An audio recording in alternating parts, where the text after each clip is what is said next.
With respect to the Pac-12, prioritizing the holistic health and well-being of student athletes has always been our priority. Our values are guided every step of the way by the voices of students, faculty, staff, fans, alumni, and supporters, and they're all cheering us on. I am so grateful for everyone who's spoken up on social media and to their state legislators on behalf of OSU athletes. They are depending on you, and we continue to depend on you to share your frustration, to share your passion, and to share your belief in these student athletes across OSU's 17 sports who demonstrated again and again that they deserve the ability to compete at the highest possible levels. This past year, OSU gymnastics team won the Pac-12 regular season title and had the all-around champion. Track and field claimed Pac-12's individual titles, and wrestling won the conference championship and had 5 individual champions. Since 2018, Oregon State is one of just 2 programs nationally, the other being Texas, to have its football team win at least 10 games in a season, have both its men's and women's basketball teams go to the Elite Eight, and see its baseball and softball teams go to the men's and women's College World Series, respectively. You are going to see the highest level of excellence on the field on Saturday, and I can't imagine a more worthy opponent than Washington State University. We are 2 top 25 football programs with some of the most dedicated and loyal fans in the nation. But more importantly, we are 2 leading universities that care deeply about our public missions.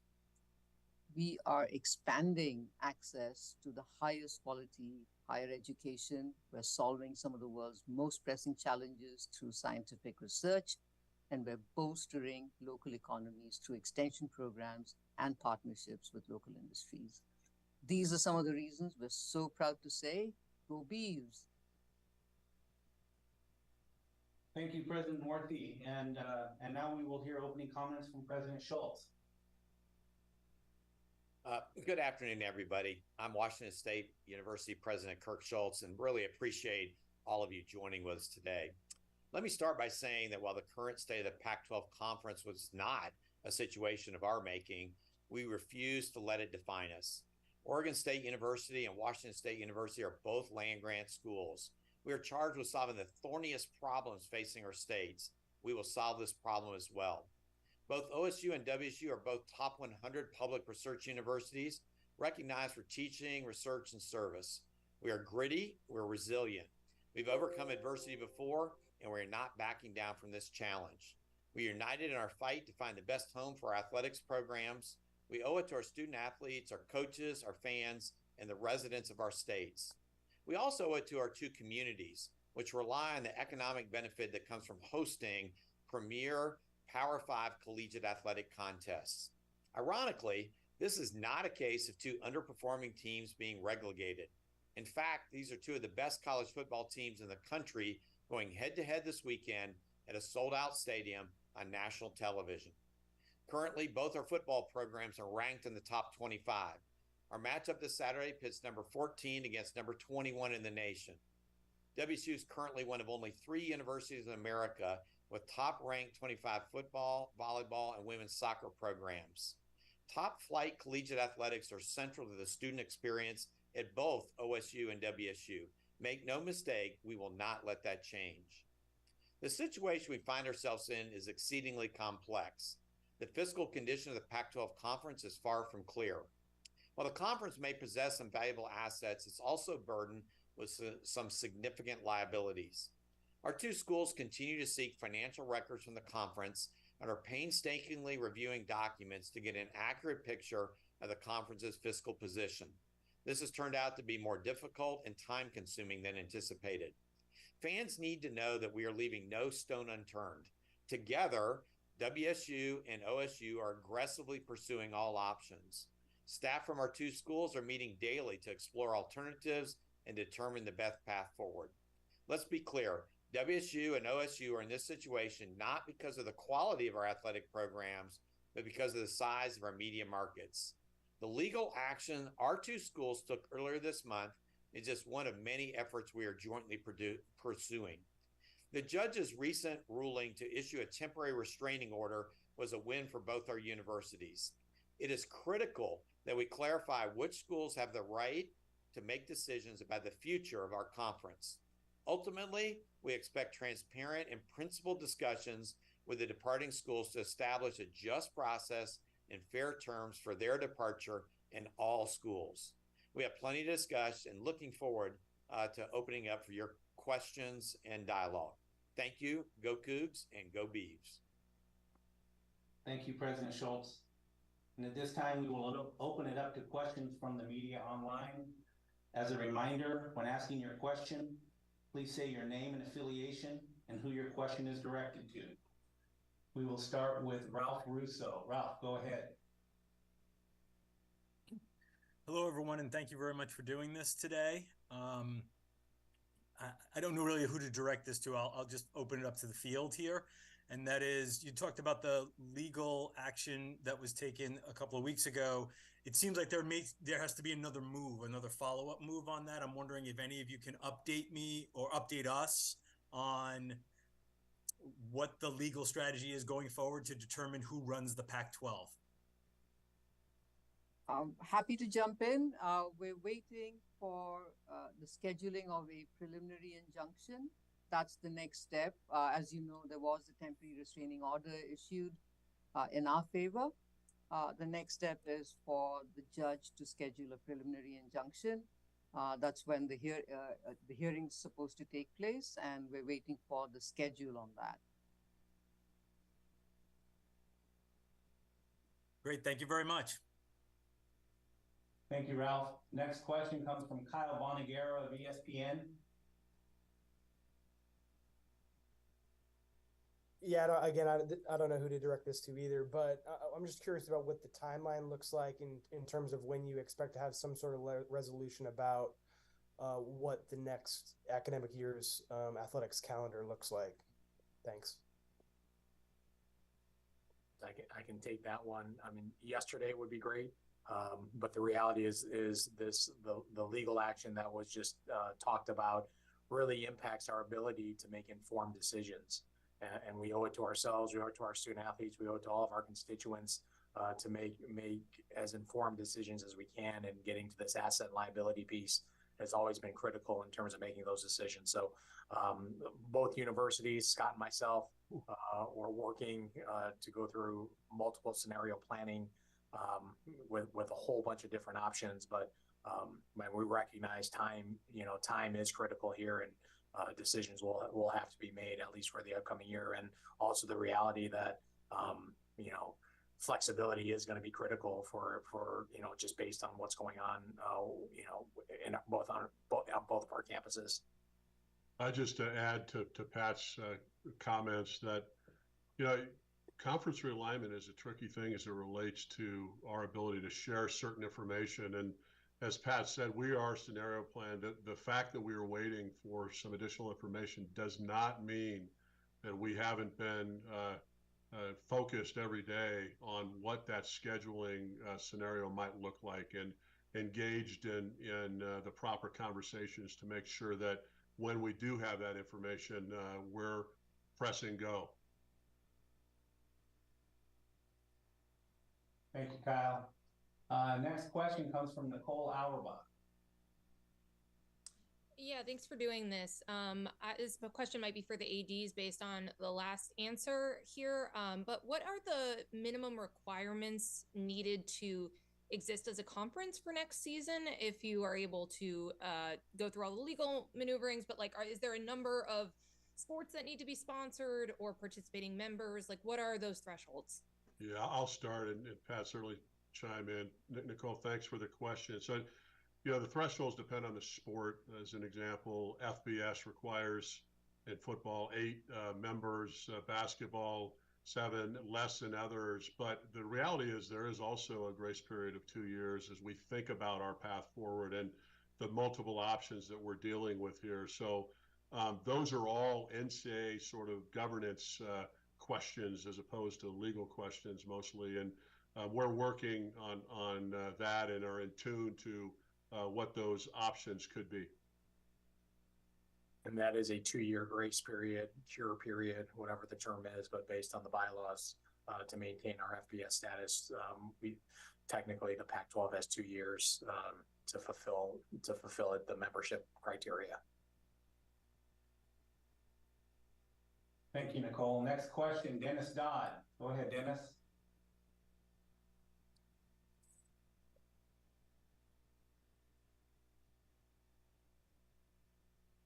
Dennis, go ahead.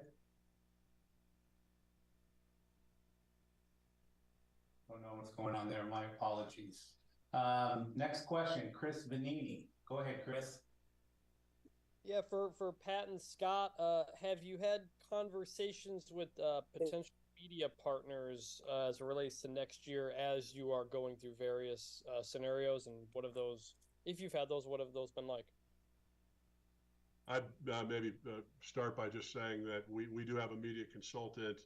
We are absolutely game planning where we go. A little too early to start to have the actually engaged conversations in a room, but certainly identifying those we want to talk to and creating a plan with our media consultant for next steps. And it's been a good exercise to really have a full understanding of the value of the brands of both institutions. It's clear they're national brands. Also the discussion on where we can continue to create value for our brands. So to Scott's point, those conversations are down the road, but in the meantime, we're doing a full analysis on exactly the value of the two institutions and really to the top, as we talk about media rights, media partners, it is hinged a lot around your football performance, and you have two of the nation's best football programs, and don't take our word for it. Look at how the coaches vote and the media vote for that. If I could add to that too, Chris, I think we are astutely aware of the challenges right now in the media environment as well. I think one person said it's the worst media environment they've seen in 30 years for some of this. So we're doing everything we can to make sure that we're showcasing our value, but we also understand that, this is not an ideal market to be having those kind of discussions. But we still think we're two fantastic universities with, athletic programs that a lot of people can be proud of. So we're going to put our best foot forward, knowing that the environment may not be ideal. Okay, next question is from Dennis Dodd. Go ahead, Dennis. Okay, I'll try this again. Can you hear me? Yes, we can hear you. Oh, you can. Reaction from, I guess, anybody there to the emotion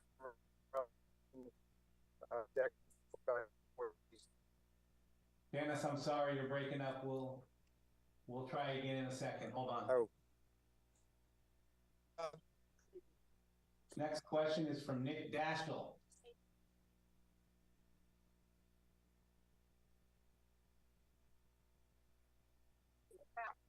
Oh, Nick.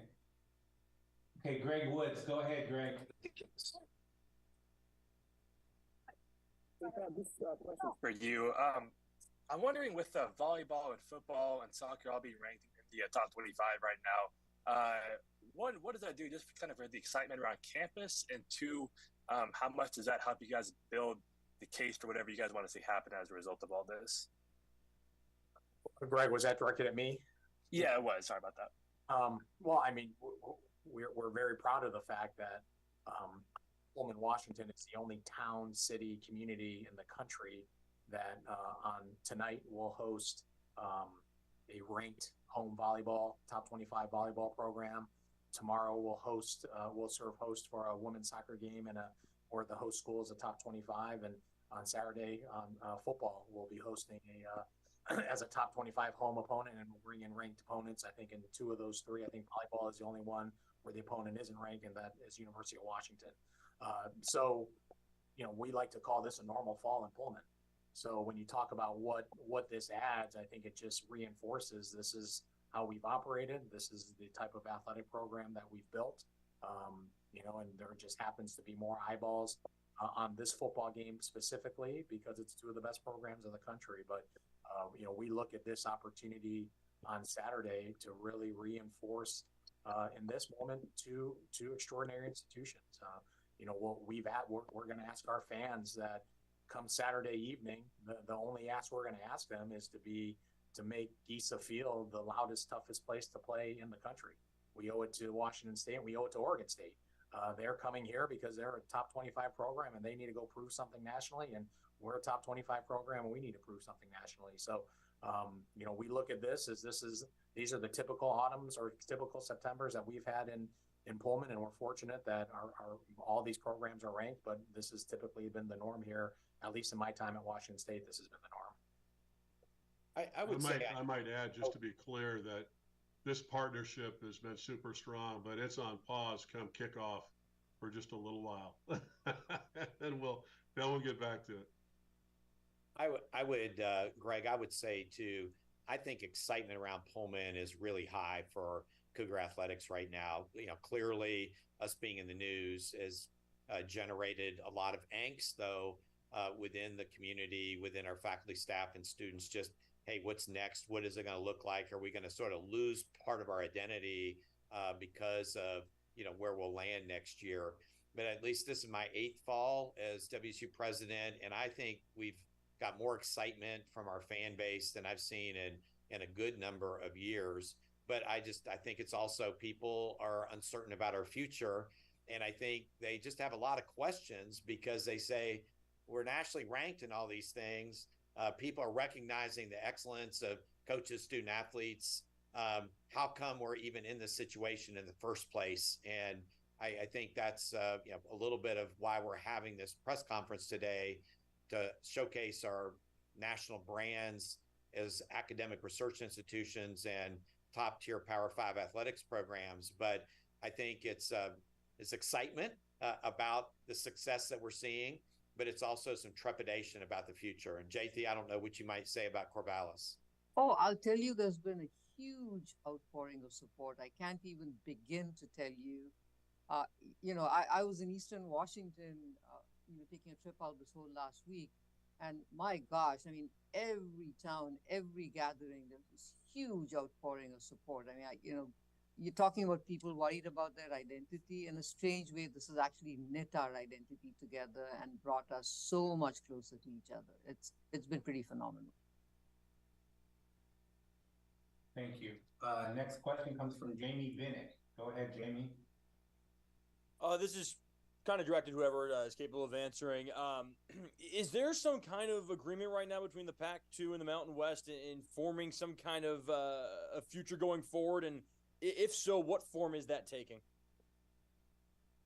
Well, I mean, I can tell you that we've had very constructive conversations with their commissioner. There's certainly mutual interest in on both our sides on some sort of partnership. We're trying to figure out the shape and size of that as we understand Pac-12's own assets better.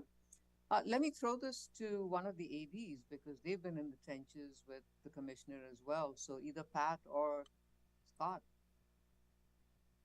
Yeah, I would just add that multiple conversations and looking at plans, you would ask if there's a signed agreement. No, there isn't, but that doesn't in any way, shape, or form suggest there isn't meaningful progress in our conversations. And that form, it's just too early to know what form our relationship may take, but we are continuing to discuss that. Okay, next question comes from Emily Harris. Go ahead, Emily. Hi, thank you for doing this. Can you hear me all right? Yes. Great. I have one question for the presidents and then two for the ADs. For the presidents, what are you looking for as you're, hoping to get a better understanding of the assets and liabilities of the Pac-12? What are you seeking to know that would affect your decision whether to keep the Pac-12 as an entity or to do something else? Maybe you can answer that first, and if I could ask the AD question afterwards. Thank you. Kirk, if you want to jump in, or I can. Yeah. So, well, I mean, there's, at the heart of it, the question of assets and liabilities. I mean, we understand some of the assets that the Pac-12 has, certainly the media payments, the NCAA tournament credits, CFP. Some things we understand pretty well. Some things we don't understand, even about the assets in terms of who the payments go to, who controls them, etc. And then there are liabilities. There are, the public legal cases that are going on, NIL, NLRB. And so we're trying to figure out how those are going to shape our view of Pac-12. And there's lots and lots of fine print and lots of other contractual obligations that the conference has. The balance of these will tell us what net assets actually exist in the conference. And we've got to understand that before we can chart out a path forward. Okay. Kirk, you might want to add to this. Yeah, I think it's just getting clarity on all of these types of things. And, it's been out in the media pretty broadly about there's, a bunch of money here, there's a bunch of money there. And you add it all up, you would say, well, this should be pretty easy. It turns out with those liabilities, we've just got to have a firm feeling as we talk with the Mountain West or other prospective partners. People want to know what does that look like? And so I think our fans at both schools want answers sooner rather than later. I do too, but we owe it to our institutions to really do the due diligence just to make sure that 2 months from now, somebody doesn't go, well, boy, you made a quick decision. That was a poor one. I think our fans expect us to fight for each institution, understand fully what our options are. And I remind our fan base consistently, patience is where you need to be right now, even though I know there's that uncertainty. We're going to continue to exercise our due diligence and take our time, understand assets and liabilities, and then maybe some doors get shut on what the future looks like on certain partnerships, and maybe others are open, but we've got to have that full picture. Now, I don't think it's going to take us months to get the full picture. I'm optimistic that, in the next 30 days or so, we're going to have a pretty decent idea of a lot of this, and that'll help our decision-making and our legal strategy. Okay, thanks very much to both of you. For the athletic directors, I'm curious how you feel the situation is affecting recruiting right now, and then also, could you say anything about how you look at San Diego State if you're continuing conversations with the Mountain West? Would that be a school you would target to recruit into the Pac-12, for example? I can jump into the recruiting piece. One, I mean, it's no secret the whole recruiting landscape is very, very challenging in general because of NIL, because of the portal. This just is another layer of unclear information that our coaches don't have. So it's the realities of recruiting. At Washington State, we just had a coaches meeting and we talked openly about how tough, just how the recruiting environment is in general. This on top of it is another challenge that we'll have to figure out. And we recognize, to Kirk's point, we're going to have to get to some type of decision sooner than later because of the recruiting piece. But it's challenging. But you'd also, ultimately we have coaches that understand that, and typically we'll figure out a way to work through whatever the challenge is. I would just add, and then I can certainly answer the second part of the question, that yes, it's a difficult time as it relates to recruiting. That said, as we talk, and we talked again in our all-staff meeting this morning, is leaning into who we are, the leadership of our coaches, the values we have, and we're seeing real significant wins in the recruiting area because of what we stand for and who we are, and that doesn't change. Both presidents spoke eloquently about the quality of our universities, and student athletes first and foremost want to know that they're comfortable in the space, that they have a path forward. Recruiting as it relates to conference realignment is really important. Is it the most important thing, conference realignment? Not always. As it relates to your question about members, we are vetting all sorts of opportunities here, and doing that in behind the scenes. And so to actually start to call out prospective schools in terms of what this all could look like, I wouldn't do that. But I would just tell you this, that the quality of the brand, of the market, of the product is super important to us as we think about our path forward, not just in the next year or two, but beyond. Thank you. As a reminder to media, when you ask your question, please let us know your affiliation. Next question comes from Demi Lawrence. Go ahead, Demi. Hi, all. Demi Lawrence, Portland Business Journal. This is directed at President Schultz. Earlier, you mentioned that the fiscal condition of the Pac-12 was far from clear. I think, please correct me if I'm wrong on that, but if you could dive into that a little bit deeper, and if anybody else, President Murthy, if you also have a comment on that, just kind of if you could expand on what you meant by that a little bit and what the future holds for that. Certainly, I think it's been well documented in the media that there's a continuing dispute between the Pac-12 conference, for example, and Comcast over distribution dollars. There are other types of legal things that, again, have been well documented with former employees exercising lawsuits. I think we've got one of our Bull partners also is still working with us on what happened during COVID with a school not, showing up to play. We've got a bunch of these different sort of things that are floating out there that all carry, legal and fiscal risk on dollars that need to be paid. We also have, conference revenues coming in from a variety of different sources, our media contracts, our Bowl partners. President Murthy mentioned around the NCAA units and so on. So what we have to do is we've got to comb through contracts, understand dollars when they come in, and are they designated in a particular form or fashion to be distributed in a certain way.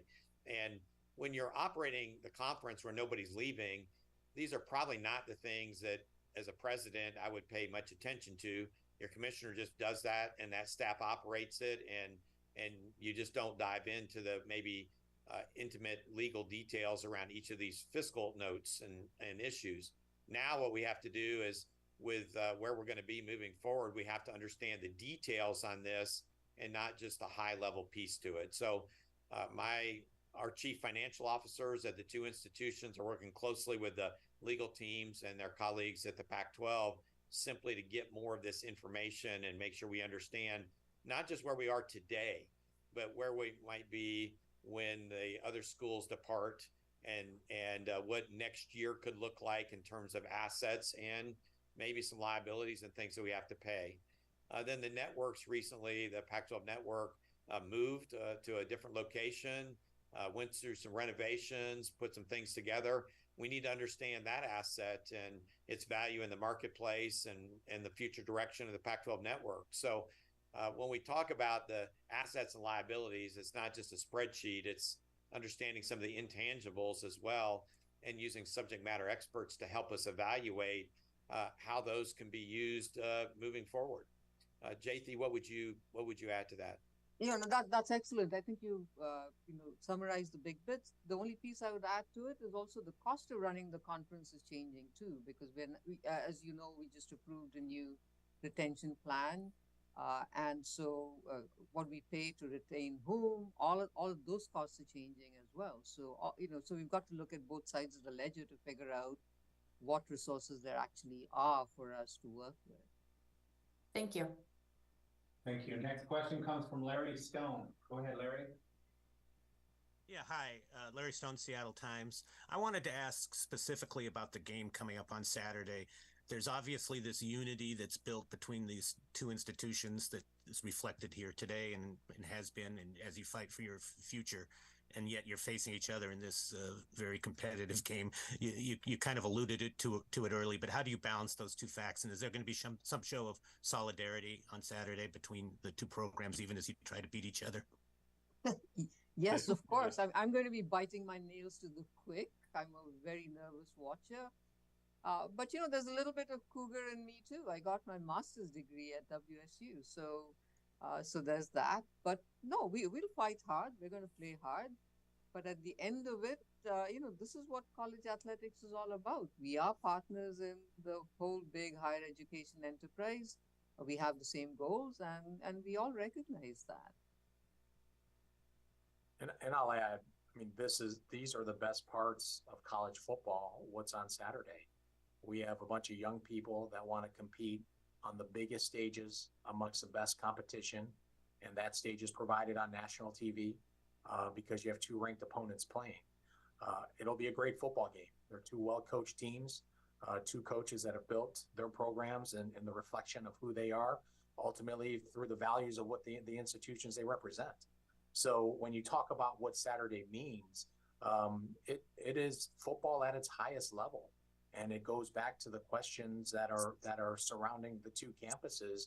It is inexplicable that these two programs are in this situation when the thing that was always said you have to win at, now both schools happen to be winning at a lot of different things inside athletics and outside of athletics, but the stage is in Pullman, Washington. The opponent is a top 25 Oregon State. It's a Pac-12 conference game, and you're going to see a great football game on national TV. And there's not a lot of schools that have these types of options, year in and year out. I just can't think of a better way, if we have to be in this situation, to be on a nationally televised game between two ranked schools and just all the eyeballs and interest that it generates for our two institutions. So it's not the situation we wanted, but if we have to be here, I can't think of a better storyline and the way that it's playing out. And we don't do ties anymore, so obviously I'm hoping for a Cougar win. JT's hoping for a Beav win, but we're going to be cheering for each other the rest of the season. I think it's gone viral on social media, right? When the Wisconsin score was announced, and we had a big roar, from Oregon State fans. I think both schools are, they both want to win this game, but I think both are going to be cheering hard for each other to say, let's, maybe meet in the championship game again with a Pac-12 title on the line at the end of the season. I can think of nothing better. All right, thank you. Next question comes from Nick Dashel. Nick, go ahead.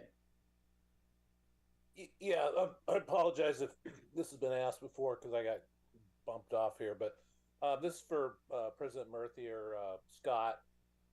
Have there been any discussions about increased institutional support for athletics or the state support for athletics, regardless of what happens with conference going forward?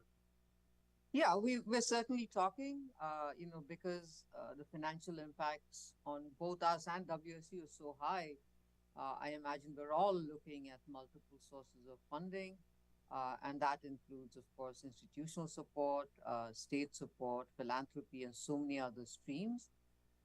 So those conversations have been had, are being had. We've had good conversations with legislators.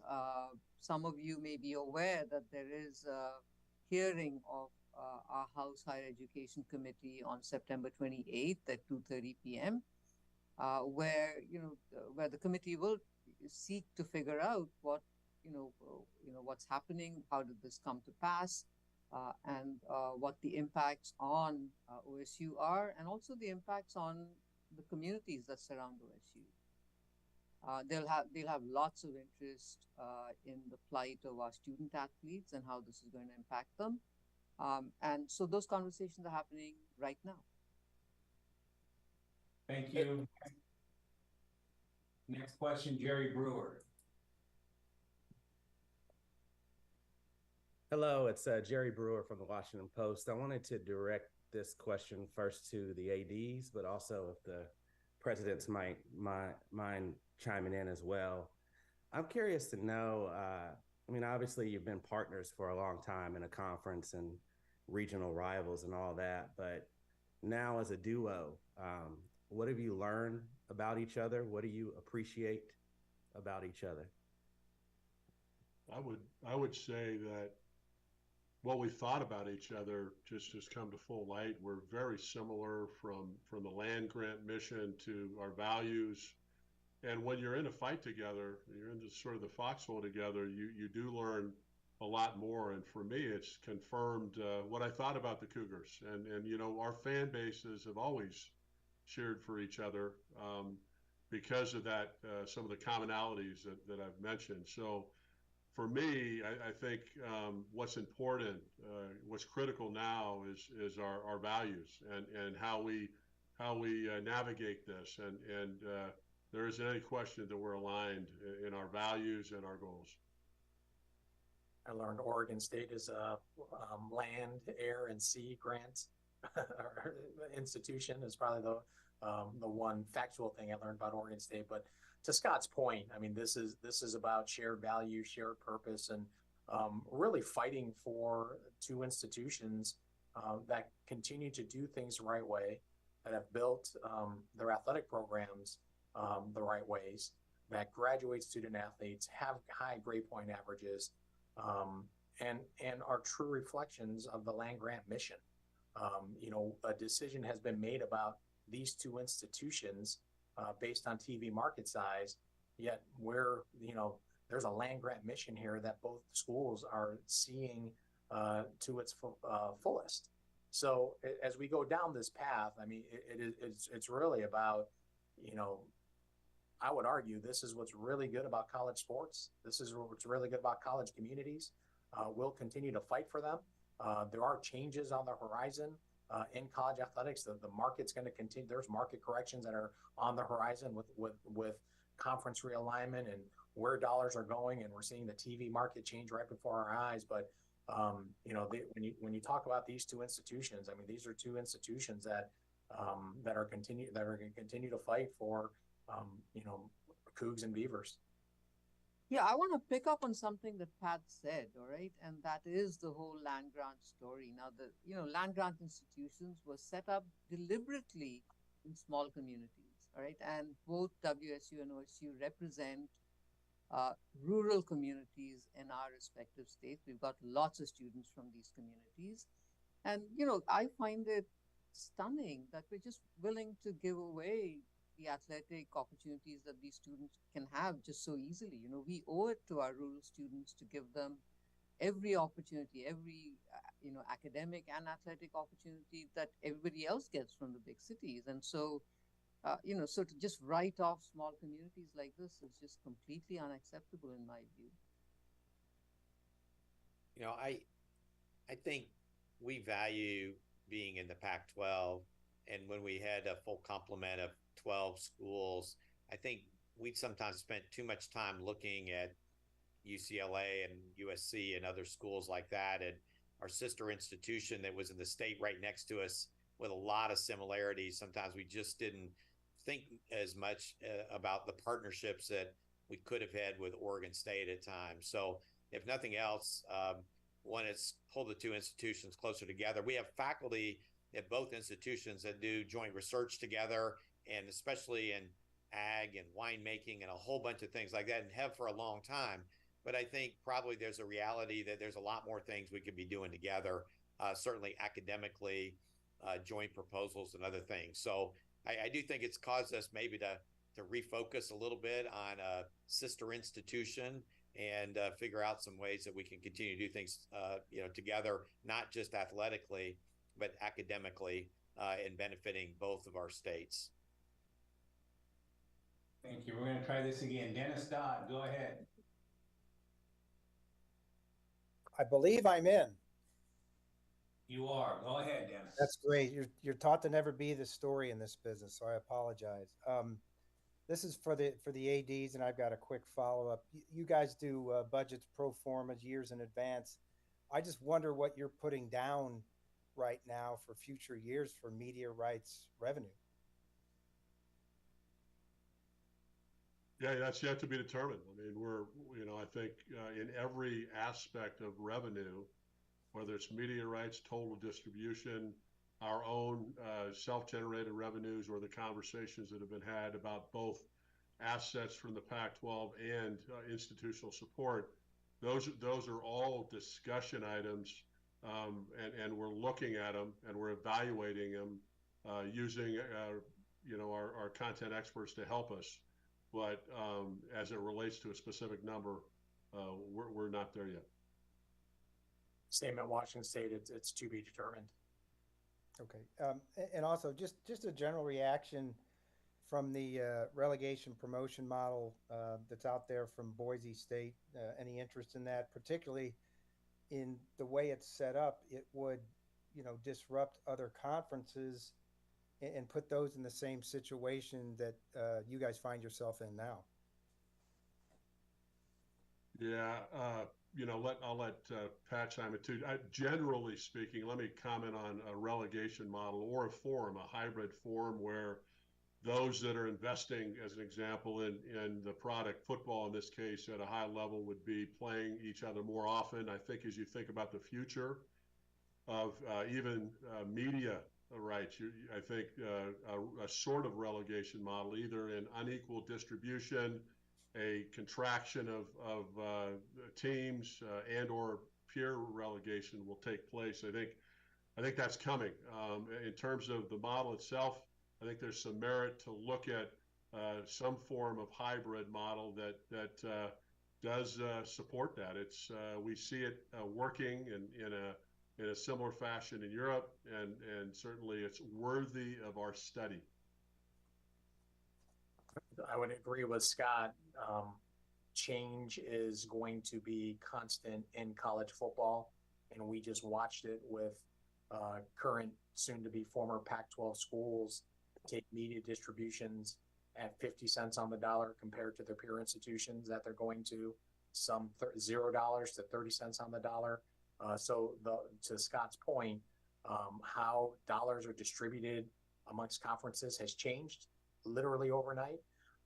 It's been very clear that TV looks at college football as an inefficient purchase, and college football looks at TV as they are focusing on big brands right now, or what they deem the biggest brands, and things are changing, and the model is going to change, and college football is either going to have to adapt to that or create a different type of model, different total model, but change is on the horizon. I have not studied that Boise model, but I've said it over and over. Oregon State and Washington State would not be subject to relegation in a relegation model, because I don't see a model where 2 top 25 programs would be relegated. If I could, Dennis, I think there's lots of folks right now that are suggesting that the way because of all this conference reshuffling, that the way we handle college football is just sort of broken. And there's lots of really good ideas out there about how it could be restructured.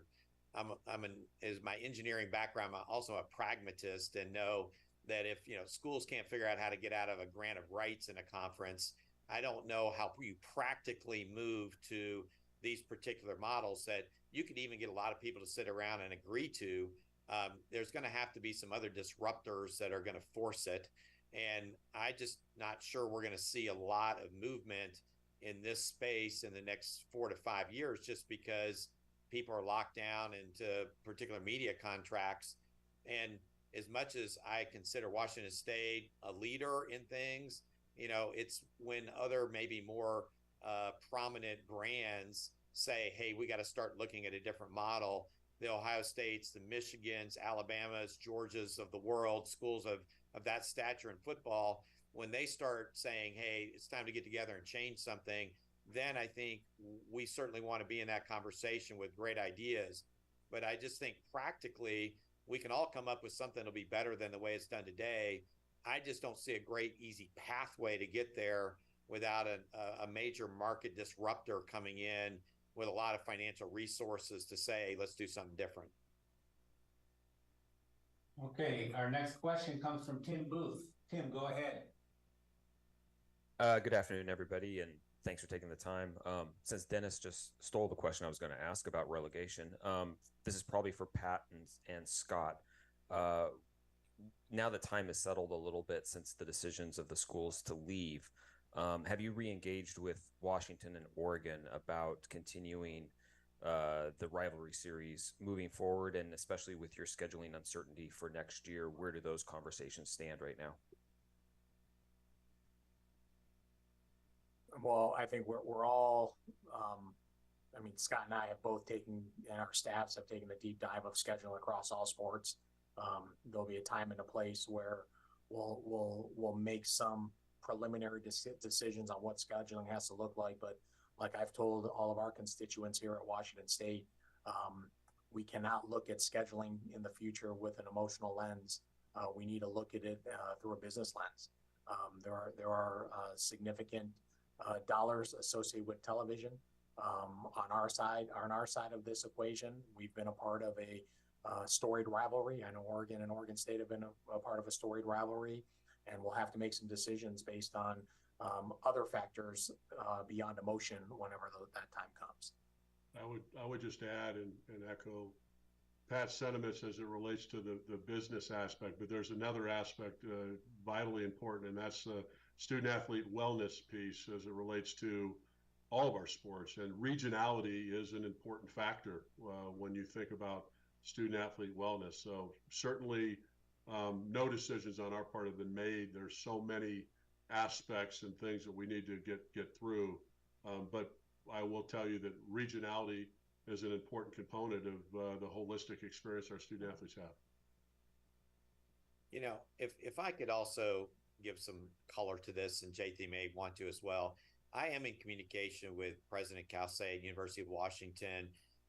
You know, the public university presidents meet every other week in the state of Washington to talk about student access, loans, what we can do to advance the state of Washington. And those conversations have to continue. Do we want to talk about, you know, athletics and rivalry and the Big Ten Conference? You know, no. But I also think we owe it to the citizens of the state to be working together on academic related issues that are important for the two R1 institutions in the state to be working on. So, you know, does it color the relationship? Absolutely. I think, you know, it would be silly to claim it doesn't. But on the other hand, the citizens of the state expect us to making sure we're doing what we can for prospective students in Washington, and we're going to continue to operate in that fashion. The athletic conversations, I'll allow Pat to have that with his counterpart at UW, and I'm going to stick with things like how we can get our FAFSA rate up in the state of Washington, working collaboratively. Yeah, I mean, there's clearly shared, you know, research imperatives that we are certainly partnering on. I would continue to expect our faculty to work together. And there are, you know, deep issues related to the funding of higher education that we've got to be working jointly on. Student success is another big issue, connection to community colleges, which we all share. So there's many, many parts to this shared endeavor. But I will be blunt. I mean, you know, this hasn't helped. This has been a true problem because, you know, we are both in the state of Oregon, public universities, and you know, if this kind of action damages our financial standing, that's a problem. I can't, you know, talk past that. I can't look past that. Thank you. Next up, John Wilner. Go ahead, John. Thanks for doing this. I'd like to ask the two presidents if you could characterize Commissioner George Kliakoff's approach to dealing with the two schools over the last 6 or 7 weeks. Has it been supportive, adversarial, suitably neutral, something else? I don't know that I would call it adversarial. I do recognize, though, that the situations of the 12 schools is not the same. 10 are leaving, 2 are remaining. And of course, George is in a difficult situation in terms of figuring out what his stand is with respect to such a divided conference. So I know that his job is not easy. But the fact remains that the 2 schools are the only ones that remain. And so our assertion has always been that we are the ones who need to determine our future going forward. And yeah, I recognize that he's in a difficult situation there. Okay, next question comes from Brenna Green. Brenna, go ahead. Brenna Green, Coin 6. I would say that it's probably never happened before that two schools, presidents and ADs have had a joint press conference before a college football game that week. I guess it's just kind of for the floor. I mean, just for anybody who wants to answer, just I guess, what is it kind of like being in this moment for you guys? Is it bizarre right now? Could you have imagined having this going down just a few months ago? No, it is, this is having a joint press conference with our colleagues is certainly something that doesn't feel that unusual. But, the whole idea of a conference that has been around for over 100 years, literally self-destructing in an afternoon is not anything that's in any book that you go look at. So while I'm glad that we've gotten to work with our Oregon State colleagues a lot more, this is just certainly nothing that any of us foresaw moving ahead. And I've heard from other presidents all over the country, former people I've worked with. I'm sure Jathy has as well, going, man, this sucks. I feel for you guys. I've gotten more of those messages from virtually everywhere around the country. Some of the very largest athletic programs and most prestigious universities in the country. Everybody's kind of watching to see how we handle it and what types of things we do, the impact it has on us as an institution, the impact it has on us working with our counterparts in the state. And I think Jathy mentioned, that it strains those relationships. And so I suspect 2 years from now, I'll be able to be more analytical about it and maybe a little less irritated, pissed off, talk whatever you want.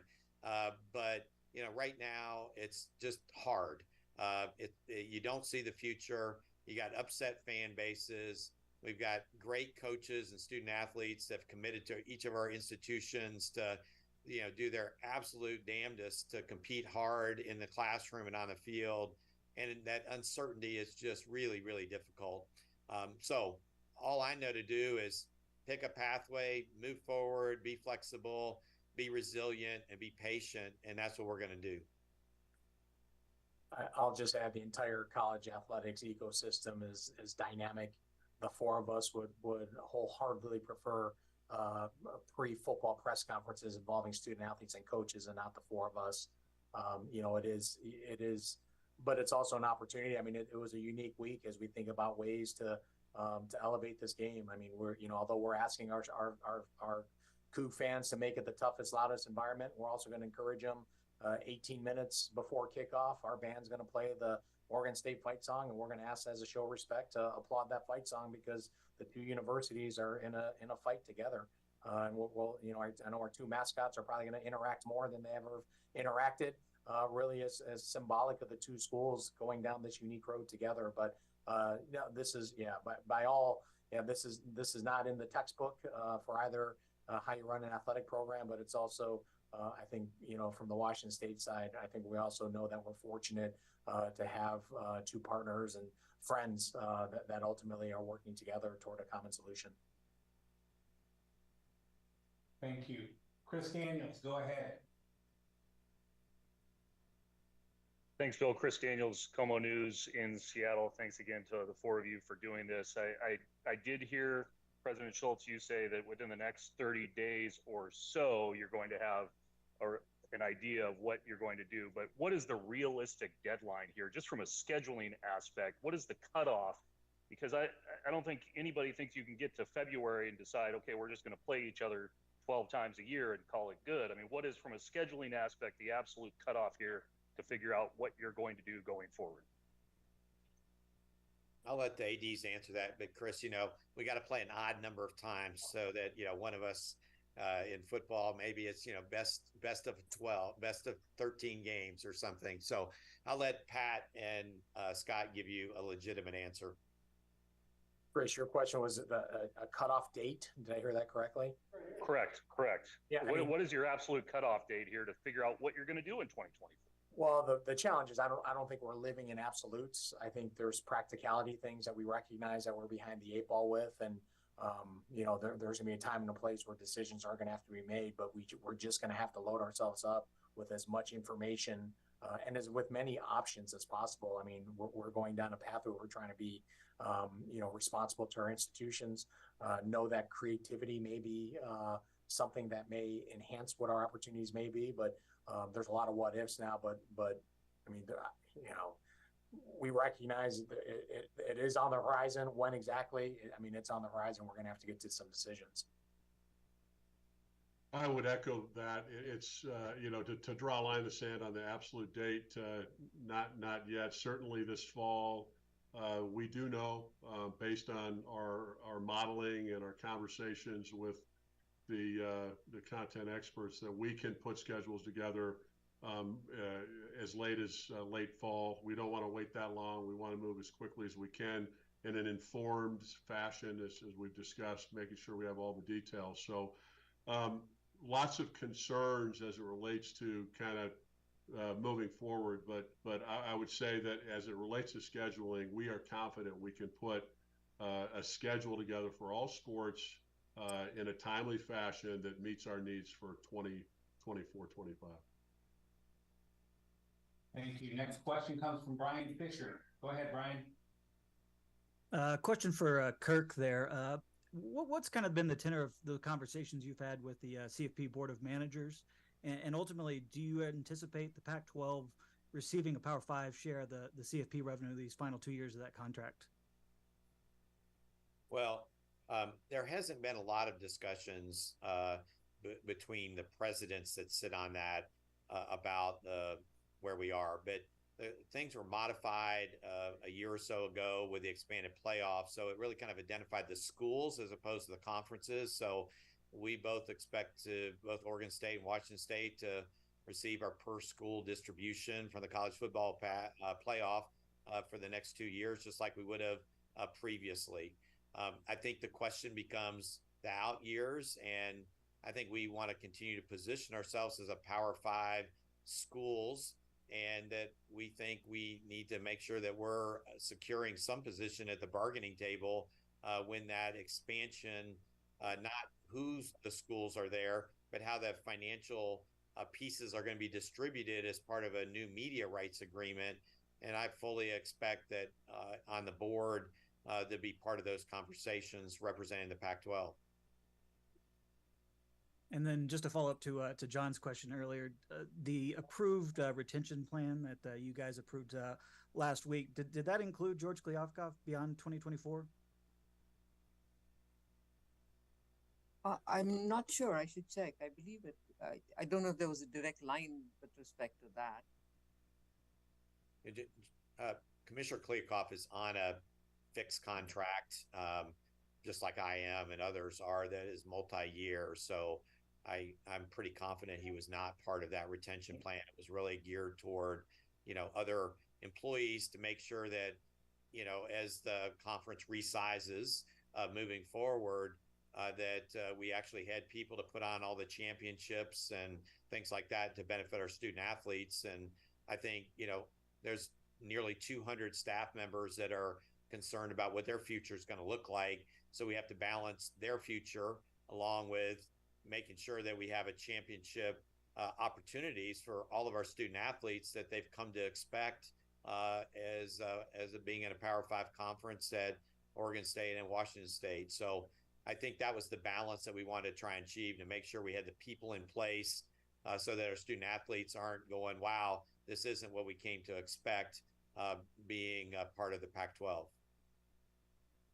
Okay, we have about 10 minutes left, so we'll get through as many questions as possible. Next up, Travis Green. Go ahead, Travis. Hi, guys. Thank you for doing this. Travis Green, KREM 2 News in Spokane. Pat, I know you said how obviously you'd like to figure out the future right now. How much does everything that's going on legally right now impede you guys to move forward with creating, whether it be a rebuild of the Pac-12 or join another conference? Well, clarity on the governance piece does create the best pathway. And all we're asking is just an affirmation of the agreed upon bylaws. But that'll set its course on whatever time frame the courts have. But it is a critical step because it'll, for us to make probably the most important decisions. And I think, as President Murthy said, we want to control our own fate. The two schools are the two remaining schools in the Pac-12. Based on the bylaws, the two schools should be able to dictate what that future looks like, and the legal action is a critical step in that direction. Okay, next question comes from Keith Oso. Keith, go ahead.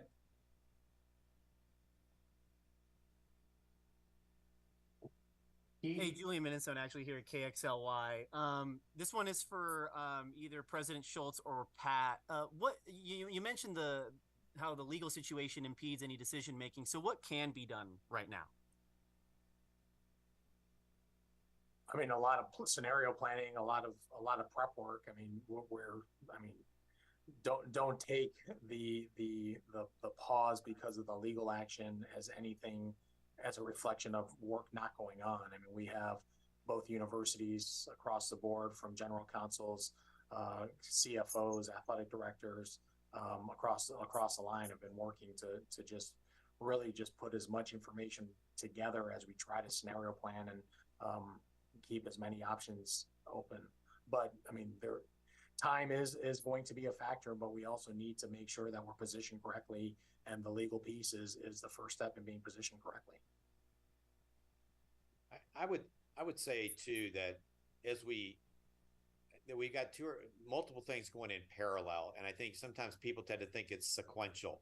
You got to get the legal stuff done, and then you'll have conversations with a potential partner.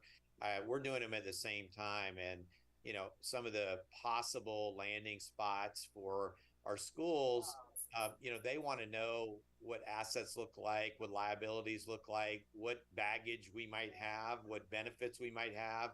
And I think sometimes people think you sit down and have one conversation with somebody over an hour and it's all done.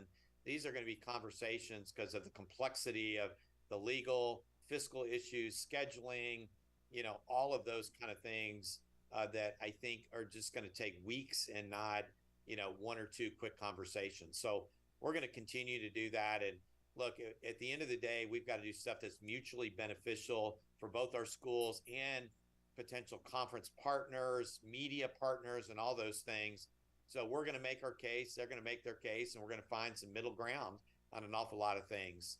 End of the day, though, my responsibility, like Jathi's, is to our own institution, making sure that we're optimizing our opportunities, and that's also going to take some time. So again, emphasize patience, and I know people want to know all the details, but some of the things like around our legal strategy, appropriately, we have to be a little bit silent on so that we're not broadcasting, here's what we hope to do. And I know people want to know more, but we're just going to continue to be diligent and thoughtful in moving ahead. All right, our next question comes from Austin Getz. Go ahead, Austin. Thank you. This is for Pat and Scott. Just wondering, some of the conversations that you've had with student athletes, what are some maybe concerns or anxieties they've shared? And, is there any, I wouldn't say a rush, but any reason to hope to hurry this decision along, as some of them have to make the decision whether they want to, stay with the universities or pursue something at another university? Yeah, I'll take a shot at that first. And we have had continuous dialogue with our student athlete leadership. And some of the things that rise to the top in our conversations as it relates to concerns, one is traveling across the country, something they don't want to do. The other thing is playing at the highest level. They came here to win and compete at a national level, and we are a national program. So competing at the very highest level. As it relates to angst around when decisions are made, certainly we're well aware of the transfer portal windows and the times and dates of things. Any clarity that we can have prior to that is of great importance to us, for sure. But I'll tell you what I'm seeing and what our coaches are seeing, and that's our student athletes currently are just locked in. They're locked into their competition. They're locked into class starting here in another week as we're a semester school here at Oregon State. So I'm really proud of their focus, letting us tend to the challenges that we're dealing with while they're laser focused on what they're doing. And I'll just add, and I'm guessing it's similar on the Oregon State campuses. Our student athletes love their institution. They are who they are, and they're wired the way they are because at their core, they came here because they wanted to experience the full Washington State student athlete experience, which is also competing at the highest levels. And I know our athletes want to graduate with Washington State degrees. They've made that clear to me. They understand that the near future is going to be very different. I remind them, and we've talked about it. It's going to be different, but we're going to be okay. And we just got to figure out a way to move forward. But our student athletes love their institution, and they want to leave here with Washington State degrees. And and to Scott's point, they're here because they want to do something unique and different, and they wanted to be a part of this experience. And it's why both programs have performed so well, not only this year but in recent history. All right, next question from Chris Manini. Chris, go ahead. Yes, for Pat and Scott, how realistic is the possibility of a two-team conference next year? If it comes to that, does that impact automatic qualifier spots for postseason tournaments? If you had asked me how realistic would have been a few months ago that the Pac-12 dissolved, or the membership as we knew it, you might get the same answer. So we're just trying to keep as many options open as possible. We're trying to make sure that we're positioned correctly, and we'll tackle those options at the appropriate time. But how realistic is college sports right now is another question. So we're just going to keep all of our options open, and when it's the time when we have all the information, we'll make some decisions. Nothing to add really to that. Okay, time for two more questions. Next one is Amanda. Go ahead. Hi, this is Amanda from the Spokesman Review. My question is to the two presidents. How essential is the Pac-12 to the future of WSU and Oregon State as a whole and as educational institutions? Well, I mean, there's no question that, we were in a really good conference. Certainly, OSU has been a part of the Pac-12 we were one of the 4 charter members, so our connection is really important. And this is a 108-year conference. I mean, it's an old conference, and we've been a part of it for a very long time. So it's a deep part of our identity. So there's no question about the loss that's felt. And the schools in the conference were great schools, and they were great partners in academics and research, and that will certainly be missed. But I'm also confident that we'll find other partners and other identities, because as schools, we are fundamentally strong. And from that will come creativity, from that will come partnerships, from that will come research results, and top academics. So yes, so the future is not what the past was, but there is a good future for us. No question about it. I would say I agree with JT's comments. On the positive side of the ledger, we've got to map our own pathway and can't let the conference affiliation affect what we do for Washington residents. I have not yet talked to many faculty who came and said, hey, I came because you're a member of the Pac-12.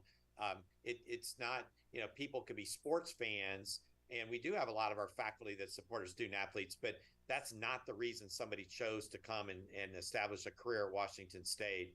I don't see the National Science Foundation not funding research that we're doing because of that. So I think, the initial reaction is it's going to just affect everything at the institution.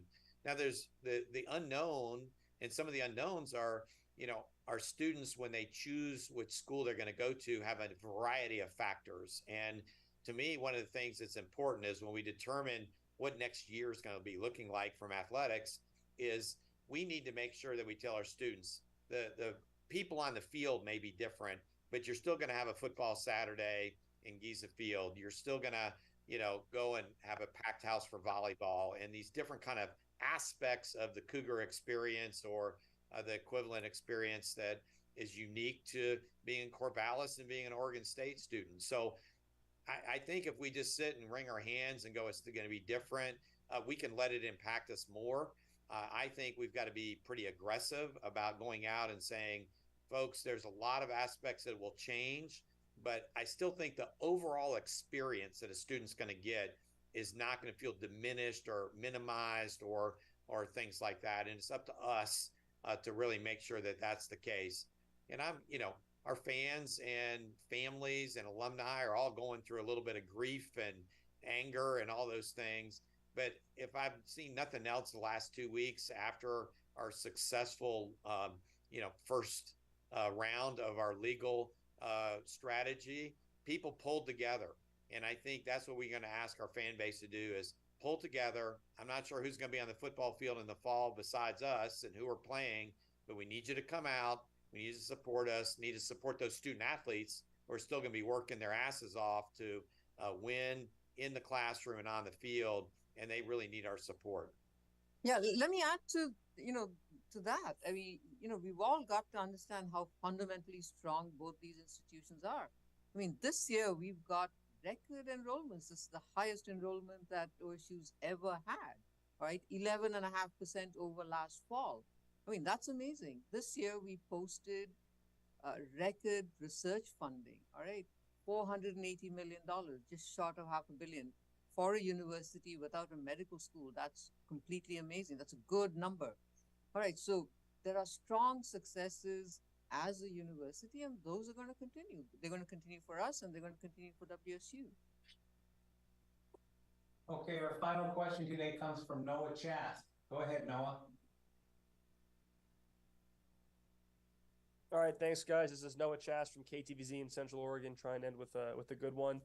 There's obviously a lot of different possibilities on the table, right? Could be joining the Mountain West, having the Mountain West become the Pac-12, being a two-team conference for this grace period, even doing this, this two-conference relegation sort of idea. If everything were to go your way from here on out, and you had your pick of the litter, what would be these two universities' preferred option moving forward?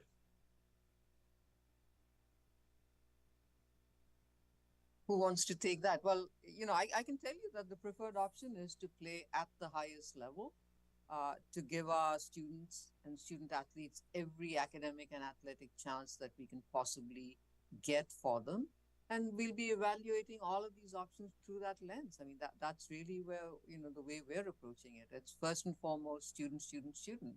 And it's their health and their opportunity and their well-being that's going to be the thing that drives us as we evaluate the options that you're talking about.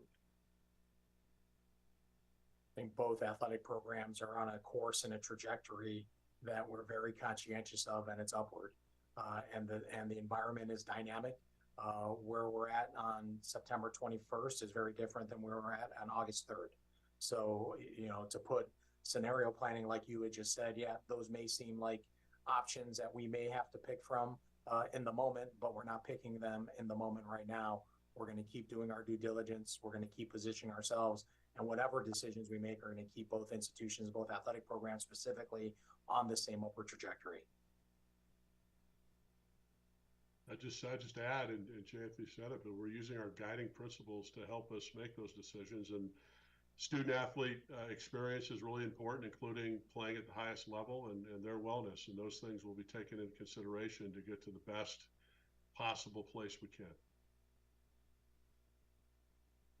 Okay, thank you so much. That's all the time we have for today. President Morthy, President Schultz, Scott, and Pat, we appreciate you joining us.